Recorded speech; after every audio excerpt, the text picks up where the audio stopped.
Hello everyone, good evening. तो आप जैसा कि जान रहे हैं, यहाँ पर आपका जो हिंदी क्षेत्र से होने वाली तमाम परीक्षाओं के लिए यहाँ पर मैं प्रैक्टिस सेट करा रही हूँ। और यहाँ से बुक से आपको जितने भी प्रैक्टिस सेट अभी तक मैंने कराया है वो काफ़ी आपको हेल्प पहुँचाने वाली है आपके आगामी एग्जाम में। और अभी कल यानी कि 6 to 8 का जो और 1 to 5 का जो एग्ज़ाम हुआ है वो सुनने में आ रहा है कि पेपर लीक होने की वजह से हो सकता है कि एग्ज़ाम पोस्टपोन हो जाए, यानी कि रद्द हो जाए। ठीक है, तो ये तो अलग बात है कि अगर पहले पोस्टपोन होती तो वो बात अलग है, लेकिन अब ये रद्द होने की जो समस्या है ये उन बच्चों के लिए तकलीफ़देह है जो कि तैयारी करके अपना मेहनत करके वहाँ तक गए थे और एग्ज़ाम उनका अच्छा गया था। लेकिन ये बहुत बड़ी ये शर्मनाक कह सकते हैं इसे कि इस तरह का बीपीएससी के विभाग में देखा गया है लापरवाही को। और इस लापरवाही को मद्देनज़र रखते हुए अब विभाग क्या निर्णय लेगी। अब रद्द होने की तो गुंजाइश है यहाँ पर, लेकिन अभी तक क्या खबर है वो आपको आज तक ये न्यूज़ मिल जाना है। ठीक है, तो अब तो जो होना है होना ही है, लेकिन इसके कारण हम अगले जो एग्ज़ाम है उसे हम इग्नोर नहीं कर सकते हैं। तो उसके लिए प्रैक्टिस करना बहुत ही ज़रूरी है, इम्पोर्टेंट है। और अभी जो कल का जो पेपर हुआ है 6 to 8 का, उसमें अधिकतर जो सवाल हैं वो लिटरेचर से यानी कि साहित्य से पूछे गए हैं। ऐसा नहीं है कि आपको ज़्यादातर व्याकरण देखने को मिले हैं। और इस बार का जो पैटर्न है वो पिछले बार के पैटर्न से चेंज हुआ है। जैसा कि मैंने बताया था कि बीपीएससी का कोई ठिकाना नहीं लग रहा है कि जो टीआरई 1 में हुआ वो टीआरई 2 में नहीं पैटर्न लागू हुआ, जो टीआरई 2 में हुआ वो 3rd में नहीं लागू हो रहा है। तो एक तरह से आप समझ के रखिए कि आपको साहित्य और व्याकरण में दोनों में आपको समान प्रयास करना है, अच्छे से तैयारी करना है, क्योंकि आपका जो 9, 10 और 11, 12 का जो एग्ज़ाम होना है 5 अप्रैल को, ठीक है, तो वहाँ आपको हो सकता है कि इस बार साहित्य देखने मिले अच्छी खासी प्रश्न वहाँ से। तो इसके लिए आपको प्रैक्टिस करना बहुत ही ज़रूरी है दोस्तों। और यहाँ पर जो प्रैक्टिस में ऑथेंटिक जो जहाँ से प्रश्न बनते हैं वहाँ से ये प्रश्न है। और आप देख सकते हैं कि कल के जो एग्ज़ाम हुआ है वहाँ हिंदी साहित्य का जो मैंने प्रश्न कराया हुआ था, और बुक जितने भी आदिकाल से जितने भी हिंदी साहित्य के जो बुक हैं जिन और जो आलोचना करता है, ठीक है, उनके जो बुक पूछे गए थे, जैसे हिंदी साहित्य का इतिहास का डेट पीरियड पूछा गया, मिश्र बंधु का पूछा गया है, और हिंदी साहित्य के आलोचनात्मक इतिहास को यानी कि राम कुमार वर्मा जी के बुक का टाइम पीरियड तो कर्म वाइज आपको लगाना था। तो ये सब प्रश्न मैंने कई बार ही करवाया है।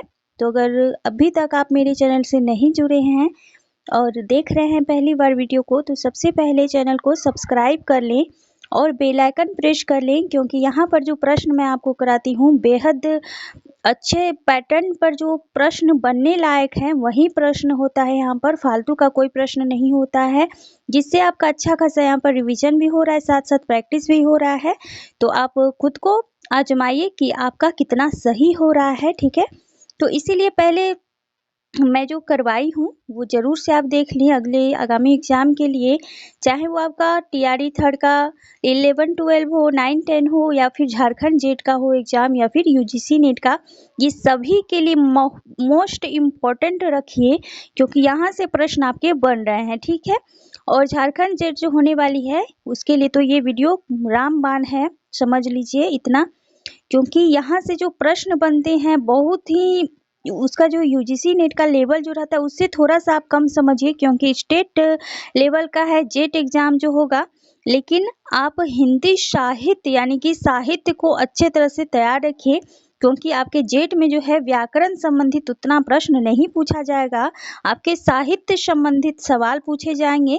तो इसके लिए आप अभी से अच्छे से तैयारी कीजिए, क्योंकि मई और जून में उसका एग्ज़ाम होना है, आपके पास बहुत ही कम टाइम है।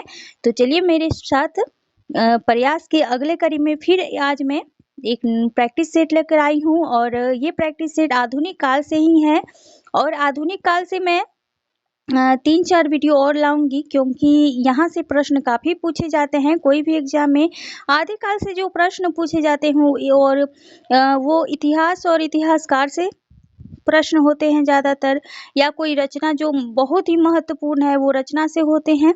लेकिन भक्ति काल से तमाम कवि जो कि संत साहित्य, सूफी साहित्य और जितने भी कर्म वाइज हैं वो पूछे जाएंगे। और आदिकाल में ही आप देख लीजिए कि मुल्ला दाऊद का चंदायन पूछा गया, पद्मावत पूछा गया। क्या मैंने ये सब नहीं कराया था? आपको कराया हुआ है। जो रेगुलर मेरे से क्लास कर रहे हैं, जो प्रैक्टिस कर रहे हैं मेरे साथ, उनको पता होगा कि ये सारे प्रश्न मैंने कराया है ऑलरेडी, ठीक है। तो इस तरह के जो प्रश्न हैं वो ज़रूर से देखें मेरे साथ, और जो मैं यहाँ पर करा रही हूँ वो ज़रूर से देखें क्योंकि 6 to 8 में जो प्रश्न का लेवल था वो अच्छा था। मुझे तो अच्छा लगा क्योंकि मैंने पेपर देखा है तो अच्छा लगा मुझे। और साहित्य से ही प्रश्न ज़्यादातर पूछे गए इस बार, तो आप साहित्य को अच्छे से पढ़ें, तैयारी करें। और जहाँ तक 11-12 की बात है तो उसमें तो मुझे लगता है कि इस बार पैटर्न अच्छा रहने वाला है पिछले बार की तरह से, ठीक है। तो क्योंकि पिछले बार व्याकरण संबंधी ज़्यादा प्रश्न पूछे गए थे और इस बार की मुझे लग रहा है कि साहित्य से संबंधित प्रश्न होंगे, जहाँ तक उम्मीद लग रही है 6 to 8 के प्रश्न को देखकर। लेकिन अभी कुछ कहा नहीं जा सकता, लेकिन हो सकता है कि यही पैटर्न फॉलो किया जाए क्योंकि अगर एग्जाम है तो क्वेश्चन बन चुकी होगी या बन रही होगी, ऐसा आप मान सकते हैं। तो चलिए, आज मैंने 30 प्रश्न लिए हुए हैं, बहुत ही महत्वपूर्ण है और इस सीरीज को आगे भी चलाते रहेंगे एग्जाम तक कंटिन्यूअस। और फिर मैं रामचंद्र शुक्ल की बुक से जो प्रश्न बनते हैं जहाँ से, वो भी कराने वाली हूँ। तो बने रहें मेरे साथ। और चलिए, चैनल पर नए हैं तो ज़रूर से चैनल को सब्सक्राइब कर लें। और ये थोड़ा सा जो बात मैंने किया ये ज़रूरी थी करनी। तो चलिए, तो शुरू करते हैं आज का पहला प्रश्न। आज का पहला प्रश्न है कि भारतेंदु युग की समय सीमा है। तो भारतेंदु युग की जो टाइम पीरियड है वो कब से कब तक है? तो वो है 1868 से 1900 ईस्वी तक, ठीक है। काफ़ी महत्वपूर्ण है तो इसे ध्यान में रखना है क्योंकि इस तरह के जो प्रश्न हैं ये पूछे जा रहे हैं, ठीक है। कि टाइम पीरियड, जैसे कि आपको पूछा गया कि हिंदी साहित्य का इतिहास शुक्ल जी का, मिश्र बंधु का, तो अगर आपको उसका टाइम ही नहीं पता है तो वो अच्छे खासे जो लोग हैं, वो स्टूडेंट हैं, पढ़ कर भी गलती कर बैठेंगे वहाँ पर। तो मैं क्वेश्चन भी कराने वाली हूँ जो कि पूछा गया है 6 to 8 में, मैं सारे प्रश्न कराऊंगी, ठीक है। तो उससे पहले ये सीरीज कर लेते हैं।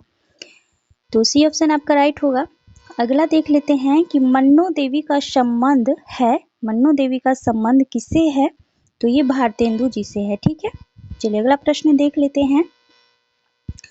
भारतेंदु के गुरु माने जाते हैं, तो ये माने जाएंगे तो शिव प्रसाद सिंह तो सितारे हिंद तो माने जाते हैं, लेकिन एक मुसलमान कवि का भी यहाँ पर जिक्र होता है। कौन है? तो मौलवी ताज अली।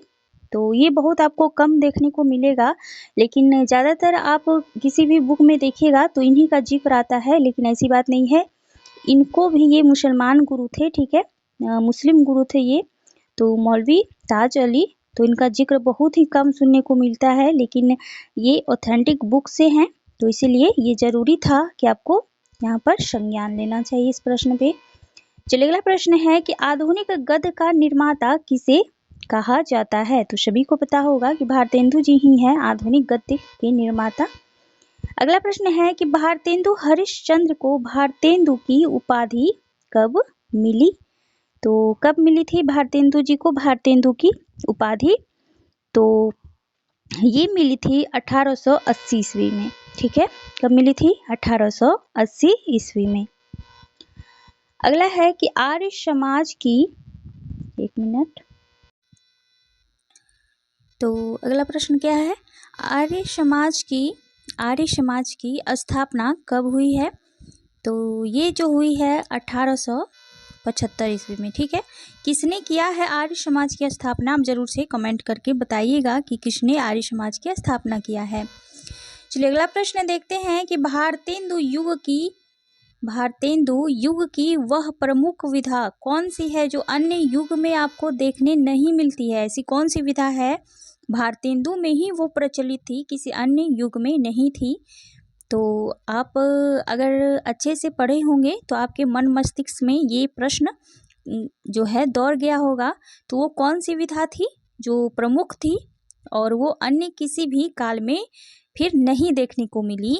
तो वो थी समस्या पूर्ति। ठीक है, क्या थी? समस्या पूर्ति। और राष्ट्रीयता तो द्विवेदी युग में भी आपको देखने को मिली है, छायावाद युग में भी मिली है, और रूढ़ियों से भी मुक्ति आपको मिली है द्विवेदी युग में भी। तो ऐसी सभी में थी, लेकिन समस्या पूर्ति जो थी वो सिर्फ भारतेंदु युग में ही आपको देखने मिली। अगला प्रश्न है कि समधिन मधुमास, ठीक है, समधिन मधुमास किसने लिखा है? तो ये लिखने वाले हैं भारतेंदु जी। ठीक है, चलिए अगला प्रश्न है, भारतेंदु की वह रचना जो प्रकृति सौंदर्य परक है तो कौन सी है? तो ये है प्रातः समीरण, प्रातः समीरण। और बाकी बात अभी देख ही लिया हमने कि समधिन मधुमास इन्हीं की है। नए जमाने की मुकरी, एक मुकरी, ठीक है, एक मुकरी जो कि अमीर खुसरो जी ने लिखा है, लेकिन नए जमाने की मुकरी अगर पूछा जाए तो आप भारतेंदु लगाना है आपको। ठीक है, तो ए ऑप्शन आपका यहाँ पर राइट हो रहा है। चलिए अगला प्रश्न है, इन मुसलमान हरिजन पर कोटिक हिंदू वाड़िए, तो थोड़ा सा टाइपिंग मिस्टेक है तो उस पर ध्यान नहीं केंद्रित करना, आपको प्रश्न को देखना है। ठीक है, जो मैं बता रही हूँ। तो ये लिखने वाले कवि हैं, तो कौन है? तो ये भी भारतेंदु जी ही हैं। बहुत महत्वपूर्ण थी पंक्ति। अगला है कि नवजागरण का अग्रदूत, नवजागरण का अग्रदूत हिंदी के किस लेखक को कहा जाता है?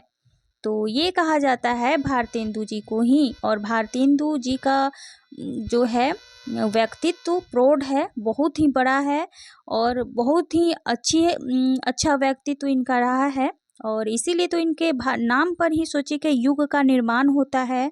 ऐसा आपको कहाँ देखने मिलेगा आजकल की किसी के नाम पर ही आपका युग निर्माण हो। ये बहुत ही महत्वाकांक्षी व्यक्तित्व के धनी रहे हैं भारतेंदु जी, और ये इतने कम टाइम में इतना कुछ कर कर चल गए और इतना कुछ दे कर चल गए हम लोगों को कि अभी भी इनको देख रहे हैं, और आने वाले कितने ही पीढ़ियों को ये इनको देखना होगा, पढ़ना होगा, और इन्हीं से रूबरू होते हुए आप अगली सीढ़ी तक पायदान पर पहुंचेंगे। बिना इसको आप रूबरू हुए नहीं आगे बढ़ सकते हैं। तो वो हैं भारतेंदु जी। ठीक है, तो इनके बिना साहित्य अधूरा है। और मैं एक प्रश्न यहाँ पर आपको बताना चाहूँगी कि कल का जो 6 to 8 का जो पेपर हुआ है उसमें पूछा गया है, हूबहू वही प्रश्न है जो कि मैंने आपको कराया है कि आचार्य शुक्ल ने, ध्यान से सुनना है, आचार्य शुक्ल ने किसे हिंदी साहित्य में सांप्रदायिक कहकर स्थान नहीं दिया था? क्या मैंने ये आपको प्रश्न नहीं कराया है? अगर आपको देखना चाहें तो आप आदिकाल में जाकर देख सकते हैं कि मैंने करा दिया है ये प्रश्न पहले ही। और बहुत ऐसे प्रश्न हैं कि मैंने जो कराया है वो प्रश्न आए हुए हैं साहित्य के अंदर में। तो इस तरह के प्रश्न आप ऐसे नहीं देख सकते हैं बिना आप बुक पढ़े, ऑथेंटिक बुक पढ़िएगा तभी इस तरह के प्रश्न को आप हल कर पाइएगा। तो बहुत से ऐसे स्टूडेंट हैं कि गलत आंसर देकर आए हैं, लेकिन उसमें जो होगा सिद्धनाथ होगा। ठीक है, सिद्धनाथ होगा, सिद्धनाथ। और इनको सांप्रदायिक कहकर आचार्य रामचंद्र शुक्ल ने साहित्य में कोई स्थान नहीं दिया था, ये ध्यान में रखना है। और यही प्रश्न सेम टू सेम पूछा गया है 6 to 8 में। तो इस तरह के अगर प्रश्न आप चाहते हैं कि आपका सही हो तो ज़रूर से मेरे से जुड़ें, क्योंकि यहाँ पर जो प्रश्न आपको मैं कराती हूँ वो बुक से ही लिए जाते हैं, बनाए जाते हैं, बहुत ही ऑथेंटिक हैं। तो ज़रूर से जुड़ें, इसलिए मैं यहाँ पर आपको रोकना चाह रही थी यही बात बताने के लिए। तो भारतेंदु युग को पुनः जागरण काल, भारतेंदु युग को पुनः जागरण काल किस आलोचक ने कहा है? तो किसने कहा है? तो डॉक्टर नागेंद्र ने कहा है। देख रहे हैं कि पुनः जागरण किसने लाया? तो भारतेंदु जी ने पुनः जागरण, उनके नाम पर ही पड़ गया कि भारतेंदु युग पुनः जागरण काल, ठीक है। और जागरण सुधार काल तो जान रहे हैं कि द्विवेदी युग के कहा जाता है। चलिए अगला देख लेते हैं प्रश्न। आनंद अरुणोदय किसकी काव्य कृति है? आनंद अरुणोदय किसकी काव्य कृति है? तो ये जो काव्य कृति है ये प्रेमघन जी का है। अगला प्रश्न है कि भारतेंदु युग का कौन सा कवि पुष्टि मार्ग से दीक्षित हुआ था? तो बहुत ही महत्वपूर्ण ये पंक्ति क्वेश्चन है। कौन हुए थे? तो ये भारतेंदु जी ही थे। अगला प्रश्न है कि भारतेंदु ने प्रातः समीरण कविता में किस छंद का प्रयोग किया है? तो किसका किया है? तो बंगला के जो प्यार छंद है, बंगला का जो प्यार छंद है उसका ही उपयोग इन्होंने किया है प्रातः समीरण में, ठीक है। चलिए अगला प्रश्न देख लेते हैं। भारतेंदु किस उपनाम से उर्दू में कविताएं करते थे? तो किस नाम से करते थे? तो ये रसा उपनाम से करते थे उर्दू में कविताएं, ठीक है। उर्दू में कविताएं जो है ये रसा उपनाम से ही करते थे। अगला प्रश्न देखते हैं। तो 17 ये प्रश्न कहाँ गायब हो गया? चलिए कोई बात नहीं है। अगला प्रश्न है कि राधा मुख षोडशी किसकी कृति है? बहुत ही महत्वपूर्ण कृति है और पूछी जाती है बहुत ही। तो ये गोविंद गिल्ला भाई की कृति है, ध्यान में रखना है। अगला प्रश्न है कि बिहारी सतसई के आधार पर कुंडलियां छंद में बिहारी बिहार बहुत ही महत्वपूर्ण ये काव्य कृति है, किसकी है? तो बताना आपको। तो आपने बता दिया होगा कि ये है अंबिकादत्त व्यास जी का, ठीक है। अंबिकादत्त व्यास का है और ये सभी समस्या पूर्ति से जुड़े हुए थे, ठीक है, तो ध्यान रखना है।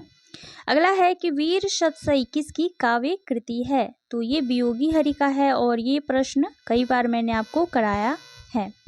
अगला प्रश्न है कि आचार्य रामचंद्र शुक्ल की दृष्टि में किस युग के लेखकों की दृष्टि व्याकरण के नियमों पर अच्छी तरह नहीं जमी थी? तो ये आपको बुक आप पढ़िएगा शुक्ल जी का तो आपको इस तरह के प्रश्न देखने मिलेगा, अन्यथा आपको नहीं मिलेगा इस तरह के प्रश्न, क्योंकि ये डीपली प्रश्न उठाए जाते हैं बुक पढ़ के अच्छे से, और जो प्रश्न बनने वाले हैं इस तरह के वही प्रश्न आपको देखने मिलेगा। और ये जो प्रश्न है इसी तरह के प्रश्न सेम टू सेम पूछा गया था कि आचार्य रामचंद्र शुक्ल की दृष्टि में किस युग के लेखकों की दृष्टि व्याकरण के नियमों पर अच्छी नहीं जमी थी, ऐसा कहना था भारतेंदु युग के विषय में किसका? शुक्ल जी का, ठीक है, तो ध्यान रखना है।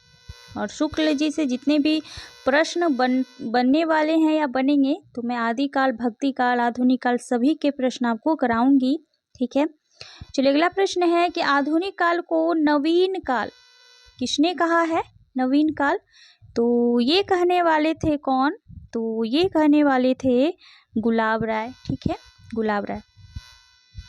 अगला प्रश्न है कि चित्त चैत की चांदनी चाह भरी चर्चा चलीबे की चलाइए ना समस्या पूर्ति है, ये किस कवि की है? तो किस कवि की है? तो ये प्रेमघन जी का है। चलिए अगला प्रश्न है कि द्विवेदी युग की टाइम पीरियड पूछा गया है कि उसकी समय सीमा क्या है?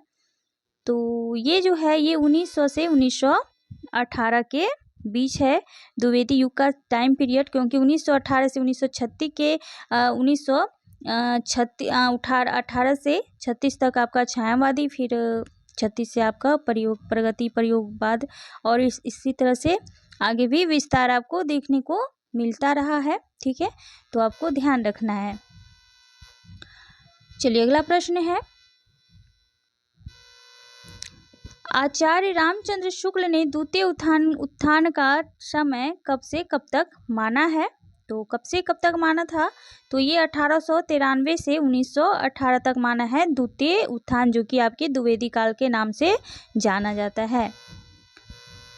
अगला प्रश्न है कि कविता कामनी कांत किस कवि के लिए कहा गया है? यानी कि आप सीधे समझिए कि कविता कामनी कांत किसे कहा जाता है? तो ये नाथूराम शर्मा जी हैं। अगला प्रश्न है कि हिंदी शब्दानुशासन किसने लिखा है?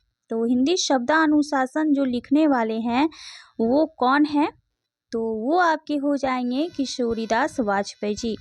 अगला प्रश्न है और ये रिपीटेड प्रश्न है, स्किप करते हैं इसे।